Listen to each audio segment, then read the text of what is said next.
लेकिन ठाकुर जी, इन इंद्रियों की इच्छा पूरी क्यों नहीं होती? एक बार जीव को मन चाही वस्तु दे दी तो फिर जीव की इच्छा पूरी हो जानी चाहिए, वो पुनर्प्रकट क्यों हो जाती है? एक बार में हमारे मन को शांति क्यों नहीं मिलती? बार बार इच्छा क्यों होती है भोग भोगने की? ऐसा कोई उपाय बताओ कि हमारी इंद्रियों की इच्छा समाप्त हो जाए। प्रश्न समझ आ गया? भगवान कपिल उत्तर दे रहे हैं कि योग आध्यात्मिक पुंसाम मतो निःश्रेयसाय में अत्यंतो परतीर्यत्र दुःखस्य च सुखस्य च चित्तः खल्वस्य बन्धाय मुक्तये चात्मनो मतम् गुणेषु सक्तं बन्धाय रतं वा पुंसि मुक्तये। भगवान कपिल कहते हैं, मां, सबसे पहली बात तो यह कि इंद्रियां असद नहीं है। आंख, नाक, जीव, कान, हाथ, पैर, इनकी कोई इच्छा नहीं होती है। इच्छा होती है मन की। आंख तो वही देखती है जो आप दिखाओगे, जीभ वही खाएगी जो आप खिलाओगे। ये खाने की इच्छा, अब रसगुल्ला है, वो कब तक स्वादिष्ट लगता है पता है? जब तक डिब्बे में है और डिब्बे से जीभ तक है। जीभ से आगे रसगुल्ले का स्वाद खत्म।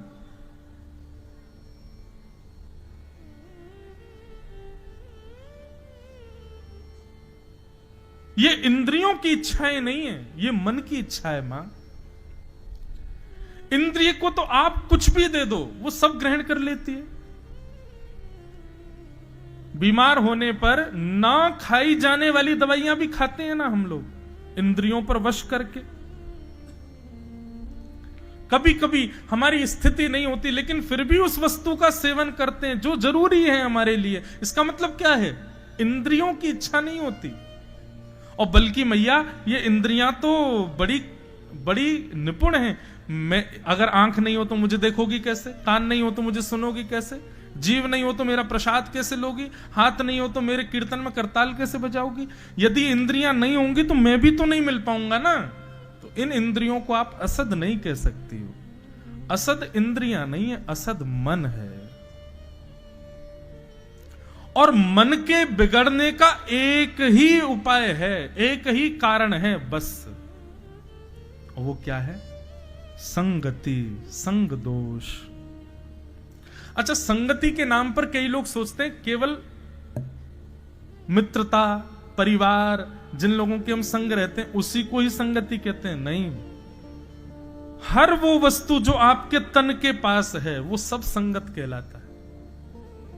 वस्त्र भी सत्संग है, भोजन भी सत्संग है, चेहरे पर क्या लगाना है क्या नहीं लगाना यह भी सत्संग है, गले में कौन सी प्रकार की माला पहननी है यह भी सत्संग है, इत्र लगाना है कि परफ्यूम लगाना है यह भी सत्संग है। इन सब से हमारे मन पर प्रभाव पड़ता है। हम क्या खाते हैं, क्या पहनते हैं, कैसे रहते हैं, कि कहां जाते हैं, क्या सोचते हैं, क्या विचार, ये सब सत्संग का स्वरूप है।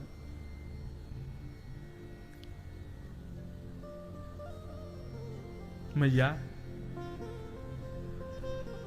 आपने यदि अपना संग सुधार लिया तो मन सुधर जाएगा, और मन सुधर गया तो इंद्रियां अपने आप सुधर जाएंगी।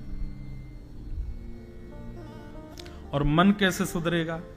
बोले, मन को सुधारने के लिए ये 5 गुण जिसमें हो उसका संग करो। 5 गुण कौन कौन से? तितिक्षवः कारुणिका सुहृदः सर्वदेहिनां अजात शत्रवः शांता साधव साधुभूषणा। 7-8 वर्षों से कथा करते हुए एक चीज का अनुभव हो गया कि ये 5 गुण मैंने तो कभी किसी में नहीं देखे। कौन कौन से 5 गुण है? पहला गुण सहनशीलता, पेशेंस। हमको कैसे व्यक्ति के साथ रहना चाहिए, उसमें ये 5 लक्षण होने चाहिए। सबसे पहला है सहनशीलता, पेशेंस। है? आपने देखा किसी में? किसी में देखा? क्यों नहीं देखा? क्योंकि आप में खुद में भी तो नहीं है। हम दूसरे को देखने जा रहे हैं, पर क्या ये पांचों हमारे भीतर हैं, ये देखना। पेशेंस पहला, तितिक्षव दूसरा, कारुणिका, कारुणिका मतलब दया, तीसरा श्रुहृदः सर्वदेहि नाम, जितने भी लोग हैं सबका भला मन में आना। मेरे हैं तो मेरों के भी भलाई है, पड़ोसी के भी अच्छे हो, उनके भी अच्छे जाएं, उनके भी बच्चे अच्छे हों, ऐसा विचार, इसको कहते हैं श्रुहृदः सर्वदेहि नाम। और चौथा लक्षण अजात शत्रवः, किसी से शत्रुता नहीं। और पांचवा और अंतिम लक्षण शांता, कम बोलने वाला, अल्प शब्दों का प्रयोग करने वाला। ये पंच लक्षण जब किसी में हो और आप उसके संग रहना प्रारंभ कर देते हैं तो निश्चित है मां, आपका मन जो है ना वो अपने आप सुधर जाएगा। उसमें जितना दूषित है स्वभाव, उसका गुण, उसके लक्षण, वो सब सुधर जाएंगे। पर हमने जो अनुभव किया ना कि ये पंच लक्षण किसी में नहीं है, क्योंकि हम में भी तो नहीं है, इसलिए हम पहले भीतर अपने लाने का प्रयास करें। ये पंच लक्षण कैसे लाए जा सकते हैं? नीचे से ऊपर चलो। 2 ऑर्डर्स पढ़ते थे ना, असेंडिंग ऑर्डर, डिसेंडिंग ऑर्डर। ऊपर से नीचे आते हैं उसको क्या बोलते हैं? Ascending, descending. अब कोई आधे बोल रहे हैं असेंडिंग, आधे, समझ जाओ। नियम तो है कि पहले सहनशील बनो, फिर सब पर दया करो, सबका भला चाहो, किसी से शत्रुता मत करो और शांत रहो। पर हम उल्टा चलेंगे, पहले शांत रहना शुरू करो, मौन रहो, कम बोलो। एक सूत्र है, मौने च कलहो नास्ति। जो व्यक्ति कम बोलता है ना उसकी लड़ाइयां बहुत कम होती हैं। और जो बात बात पर कभी किसी मोहल्ले में लड़ आया, कभी किसी घर में लड़ आया, कभी पत्नी से लड़ लिया, कभी बच्चों से रूठा बैठा है, निश्चित है वो बोलता बहुत होगा। बहुत बोलने वाले व्यक्ति की लड़ाई बहुत होती है। कई लोग मुझे घूर रहे हैं, बोले आपकी भी होती होगी, फिर तो 2-2:30 बजे से बोले ही रहे हो। मैं फिर कहूं ये बोलना नहीं है, ये बोल थोड़ी रहे। हम तो मौन हैं 2 बजे से। भगवत चर्चा को मौन माना गया। तो सबसे पहले मौन रहना शुरू करो, कम बोलो। कभी कभी मुझे लगता है ठाकुर जी क्यों नहीं बोलते। सूरदास जी से बोलते थे, मीराबाई से बोलते थे, कबीर दास से बोलते थे, धुनी वाले दादाजी से भी बोलते थे, हमसे क्यों नहीं बोलते? सामने वाला तब बोलता है जब वातावरण शांत हो। मंदिरों में हल्ला देखा है आपने कितना है? तो ठाकुर जी मौन बैठे रहते हैं, वो तुम ही बोल लो अपनी। हम बोलने देते कहां है ठाकुर जी को? अपनी सुनाने से फुर्सत नहीं हमें। कई लोग कहते हैं महाराज जी हम सोच के बहुत जाते हैं, पर मंदिर में जाके हम सब ब्लैंक हो जाते, कुछ बोल ही नहीं पाते ठाकुर जी से। ये बहुत बड़ी कृपा है आपके ऊपर ठाकुर जी की, कि आप मंदिर में जाके भूल गए। कई लोग तो लिस्ट बना के लाते हैं।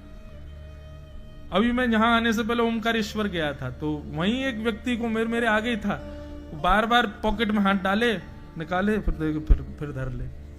अब ऐसे देखना तो नहीं चाहिए बेचारे किसी का, लेकिन मैं खड़ा ऐसे था कि मुझे दिख गया। उसने जब पर्ची खोली ना तो उसमें सारे उसके पॉइंट्स लिखे हुए थे, शंकर जी से क्या मांगना है। मैंने कहा ऐसे भी कोई सोच के आता है? वास्तव में हमने मंदिर में ठाकुर जी को एटीएम मशीन मान लिया है। कार्ड स्वैप करो, पैसा मिलेगा।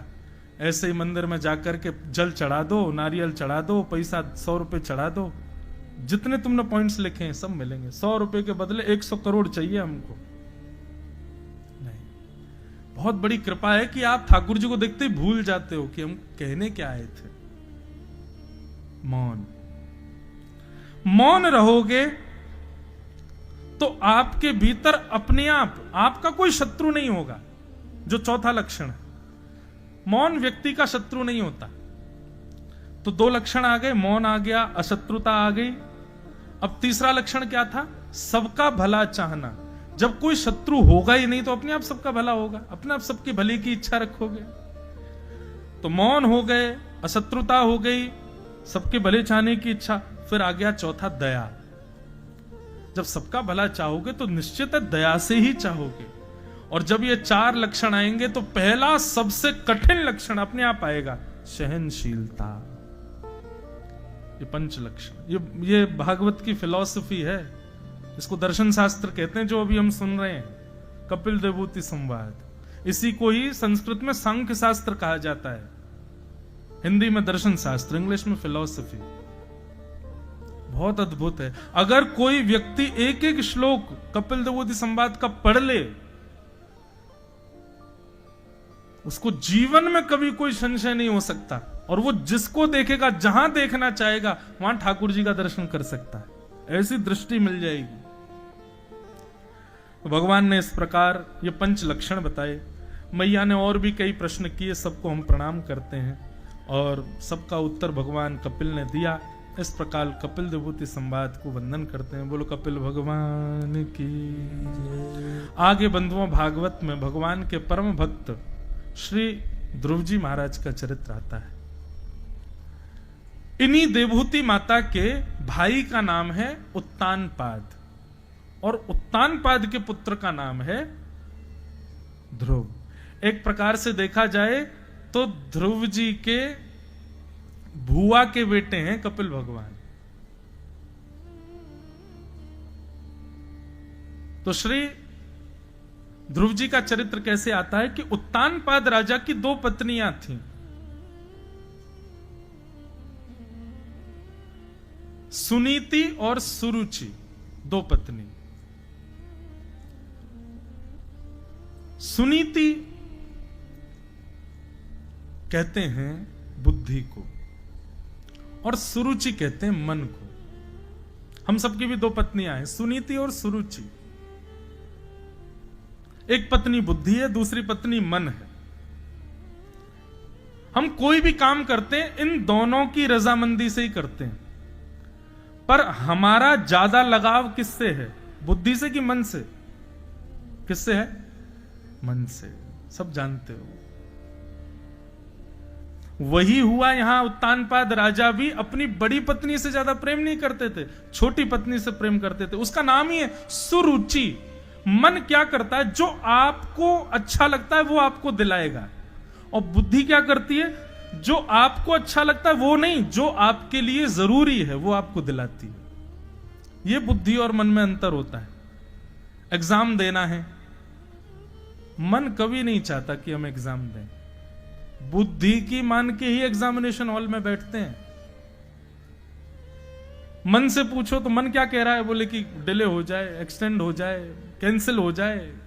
पर बुद्धि कहती है साल भर पढ़े हो बेटा, माता पिता ने फीस दी है कॉलेज की, स्कूल की, एग्जाम दो। लेकिन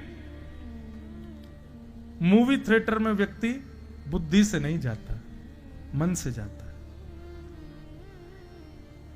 बुद्धि से उस समय पूछो तो बुद्धि क्या कह रही है? कल तुम्हारा प्रैक्टिकल है, तुमको पढ़ना चाहिए। बोले क्या करें, आज हमारे प्रिय अभिनेता की मूवी आई है, देखने तो जाना है। मन की बात। मन और बुद्धि में यही अंतर है। बुद्धि आपको वो देती है जो आपके लिए जरूरी है, और मन आपको वो देता है जो आपको चाहिए। दोनों में बहुत अंतर होता है। हम लोग अधिकतर क्या करते हैं? अपनी बड़ी पत्नी यानी कि बुद्धि का हम त्याग कर देते हैं, मन की ज्यादा मानने लग जाते हैं। और मन की ज्यादा मानने वाला नया वेरिएंट आ जाता है इसका भी। जैसे कोविड हर साल एक नया रूप धारण करता है, ऐसे कलयुग हर दिन एक नया रूप धारण करता है। किस किस से बचोगे? कहीं ना कहीं तो फंसेंगे। पर ये 5 स्थान जो मैंने अभी बताए, इनमें आपका प्रवेश नहीं है तो कलयुग आपके ऊपर आक्रमण नहीं कर सकता। आप बचे रहोगे इससे।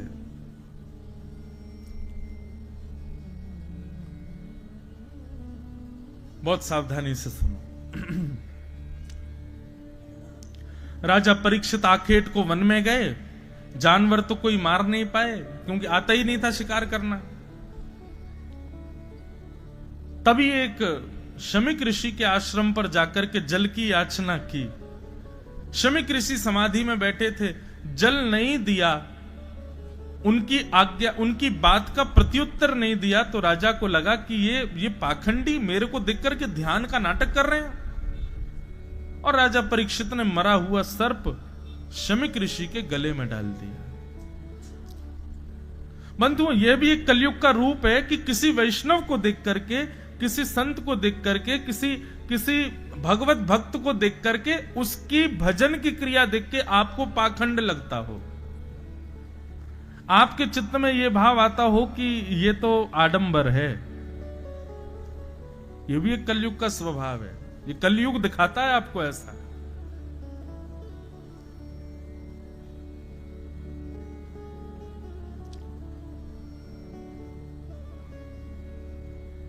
ओरछा के राजा मधुकर शाह, बहुत सावधानी से सुनो आप लोग, बिल्कुल शांति का परिचय दे करके सुनो, तो हम भाव से सुनाएं, नहीं पर हम जल्दी जल्दी अभी कृष्ण जन्म कर देंगे।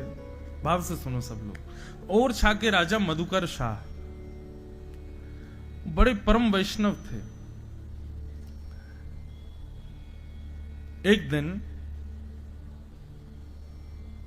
मधुकर शाह का नियम क्या था कि उसने अपनी सेना को नगर के चारों ओर बैठा रखा था, और हर राजा बैठा था, लेकिन हर राजा सुरक्षा के लिए बैठाता था। पर मधुकर शाह ने क्या कर रखा था, सेना के लोग बैठा रखे थे और सबके हाथ में पुष्प और पूजन का थाल रहता था। बोले कि हमारे ओरछा के आसपास से भी कोई संत जाए ना, तो जाकर के माला पहनाना, तिलक करना, दक्षिणा देना, और उन पर अवकाश हो तो उनको ससम्मान लेकर के राजभवन में आना। इसके लिए सेना बैठा रखी थी। वो सेना कोई शस्त्र अस्त्र लेके नहीं बैठती थी, संतों की सेवा के लिए बैठती थी। कुछ लोगों ने कहा कि ये सब राजा का आडंबर है, ये जबरदस्ती सबकी नजरों में बढ़िया बनने के लिए सब नाटक करता है। यदि इतना ही इसको वैष्णव रूप में आसक्ति है तो हम एक काम करते हैं। कुछ लोगों ने क्या किया, एक गधे को पकड़ा, उसके गले में कंठी माला बांध दी, गले को उर्दपुंड लगा दिया, तिलक विलक लगा के पीला पीला चंदन लगा करके बढ़िया, और गधे को छोड़ दिया ओरछा में। द्वारपालों को सख्त आदेश थे राजा के, गले में कंठी माला और माथे पर तिलक जिसके दिख जाए मुझे तुरंत अंदर आके संकेत कर देना, मैं आके उसका सम्मान करूंगा। अब जब द्वार के सामने से गधा जा रहा था तिलक लगा के और कंठी माला पहन के, द्वारपालों ने कहा भाई है तो गधा, लेकिन राजा की आज्ञा है। दौड़े दौड़े द्वारपाल गए, राजा ने देखा, अच्छा कोई संत आए हैं, कोई वैष्णव आए हैं? बोले महाराज कंठी माला गले में है, सिर पर तिलक है, लेकिन संत वैष्णव नहीं है। बोले तो फिर कौन है? बोले आप स्वयं चल के देख लो। सब हंसी उड़ा रहे थे, सब हंस रहे थे, सब ताली बजा बजा करके हंस रहे थे गधे को देख के। लेकिन जैसे ही मधुकर शाह ने बाहर आकर के देखा, नेत्र सजल हो गए, दंडवत प्रणाम किया, चरणों में जल चढ़ा करके चरण प्रक्षालन किए, आरती की, माला पहनाई, सुंदर वस्त्र ओढ़ा करके उनको सुंदर जो गधा खाता है वो उसको खिलाया। सब लोग देख करके हैरान हो गए, बोले राजन ये स्थिति आपकी कैसे, आपने क्या देखा उसमें? वो एक गधा था। तब राजा बोले कि गधा था लेकिन माथे पर तिलक था और गले में कंठी माला थी। मैं तो इस बात से भावुक हो गया कि मैं ऐसे नगर का राजा हूं जहां मानव नहीं जानवर भी भक्त हैं, जानवर भी ठाकुर जी को उपासक हैं। तो ये बात हमने क्यों सुनाई? किसी के भी माथे पर तिलक दिख जाए, आज के बाद गले में कंठी माला दिखाई दे जाए, सबसे पहले तो उसको प्रणाम करना। यदि वो चरण छूने का अवकाश ना हो तो बात अलग है, लेकिन तो हाथ जोड़ के प्रणाम तो सर झुका के थोड़ा तो कर ही लेना। और दूसरी बात, उसके द्वारा की गई क्रिया चाहे कैसी भी हो, उसको आडंबर कभी मत समझना। भले ही वो कर भी रहा हो आडंबर, आप मत सोचना कि वो आडंबर कर रहा है। अगर वो आडंबर कर रहा है तो खुद फंसेगा, लेकिन आपके मन में उसके प्रति ये दूषित भाव नहीं आना चाहिए।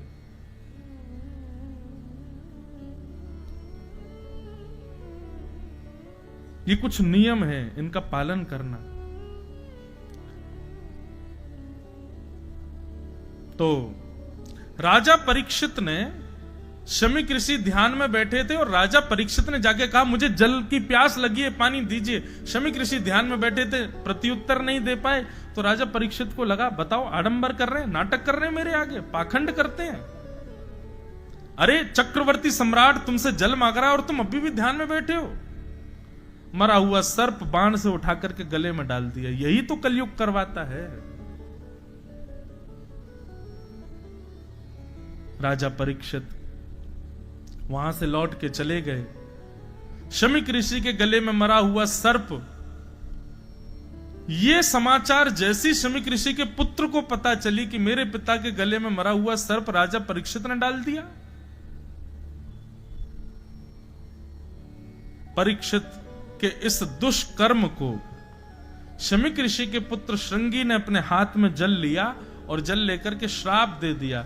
श्राप देता हूं कि राजा परीक्षित, चक्रवर्ती सम्राट राजा परीक्षित, आज के ठीक 7वें दिन तक्षक सर्प के डसने से उनकी मृत्यु हो जाएगी। और राजा परीक्षित को 7 दिन में मरने का श्राप लग गया।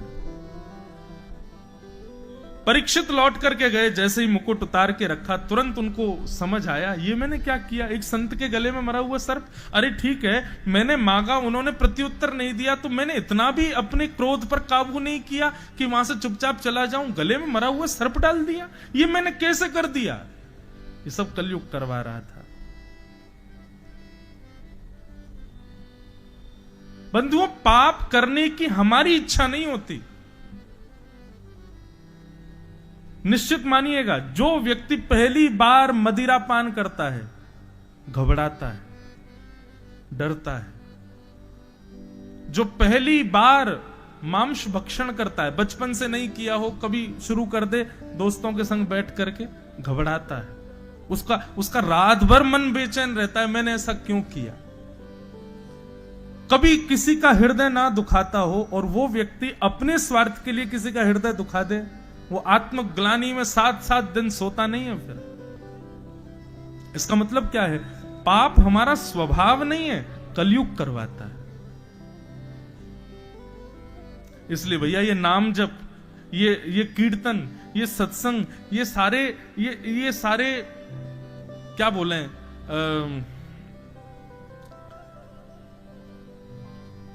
कोविड आया था तो कोविड में वो थे ना प्रोटोकॉल्स, क्या मास्क लगाओ, हैंड सैनिटाइजर साथ में रखो, और क्या था, हाँ 2 फीट का डिस्टेंस रखो, और हाथ तक भाई साहब वैसे तो ऐसे धो लेते, लेकिन कोविड में सब यूं धोते थे हाथ पीछे ऊपर, और पानी गुनगुना पियो, काढ़ा पीते रहो। ये सब प्रोटोकॉल हम लोग पालन कर रहे थे ताकि वायरस हमको ना लगे। ठीक वैसे ही भैया ये कलयुग रूपी वायरस के भी कुछ प्रोटोकॉल हैं, इनका पालन करो। क्या? नित्य भगवान का स्मरण करो, नित्य ठाकुर जी की मधुर चर्चा 20 मिनट, नित्य कोई ना कोई कथा सत्संग जरूर सुनो। नित्य अपने जीवन में कुछ नवीनता लाने का प्रयास करो, सत्संग के माध्यम से अपने ठाकुर जी की सेवा करो, माता पिता की सेवा करो, अपने माथे पर तिलक लगा करके रहो। इस प्रकार के प्रोटोकॉल्स का जो पालन करते हैं तो कलयुग आता तो है आसपास, लेकिन स्पर्श करने से पहले ही चला जाता है, उसके ऊपर हावी नहीं हो पाता। राजा परीक्षित ने जैसे ही मुकुट उतारा, उनको याद आया ये मैंने क्या कर दिया। तभी शमीक ऋषि के आश्रम से एक शिष्य आए और आकर के कहा, राजा परीक्षित, आज आपने जो कृत्य किया उसकी वजह से आपको 7 दिन में मरने का श्राप लगा है। आज के ठीक 7वें दिन तक्षक सर्प आपको डसेगा और आपकी मृत्यु हो जाएगी। कृपा करके अपनी मुक्ति का उपाय खोज लीजिए। बंधुओं, ये बात सुनकर के राजा परीक्षित दुखी नहीं हुए। शास्त्र में एक आज्ञा करते हैं, क्रोधापि देवेन वरेण तुल्यम। शास्त्र आज्ञा करते हैं कि बड़े लोग जब क्रोध में कुछ बहुत गलत आपको बोल जाते हैं तो उस समय तो आपको बुरा लगता है कि इन्होंने देखो मुझे ऐसा बोल दिया, लेकिन कुछ दिन बाद आपको पता चलेगा वो जो फटकार थी ना, वो तो वरदान था, उसी का वरदान आज हमको मिला है। ये शास्त्र आज्ञा है। इसलिए आजकल आजकल पता है क्या, आजकल युवाओं में एक चीज की कमी है, पेशेंस बिल्कुल नहीं है। माता पिता कुछ कह ही नहीं सकते, एक शब्द नहीं बोल सकते, ये गलत है। प्रयास किया करो कि माता पिता की डांट पड़े, थोड़ी फटकार पड़े, माता जी कभी घूसा वूसा मार दे करें।